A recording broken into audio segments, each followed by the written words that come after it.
In the name of God, Father, Son and Holy Spirit. Amen. The praise of God is one of the highest activities of the people of God. It might even be said to be our duty. What is clear is that it shouldn't depend on our mood, our feelings or circumstances. And at this moment in history, we're presented with great difficulty. And yet, we still have the opportunity to sing praises to God. Our worship has been curtailed, and any day this could be stepped up. Some of us have been using our technology to worship. Last month we put 2 choral services on our website. When times are normal, we have plenty of opportunity to worship in different styles. But for my money, the best is collective worship at the school.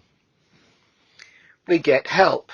Nicolas is often there at the piano, but the worship is usually led by the children themselves. Today's Old Testament reading, the call of Samuel, is one in which the children know well. God calls each of us to follow him. The call is gentle, but it is sure. And many of the children will point to the call of God in their lives. They have no problem about what it means. You'll remember the story. Samuel was ministering to the Lord under Eli. And God kept calling Samuel. Eventually, Samuel realized what was happening. Speak, for your servant is listening. The next item in the lectionary is all or part of a psalm. You've been spared this, but today's offering is one of my favourites. It's Psalm 139. O Lord, you have searched me and known me. You know when I sit down and when I rise up. You discern my thoughts from afar. The summary title over this psalm is The Inescapable God. In difficult times like these, words like this will encourage us. God will not let us down. I praise you, for I am fearfully and wonderfully made. Wonderful are your works. And so we come to the call of the disciples. Jesus calls Philip and Nathanael, and he calls them by name to follow him. Jesus had just received the baptism of John the Baptist.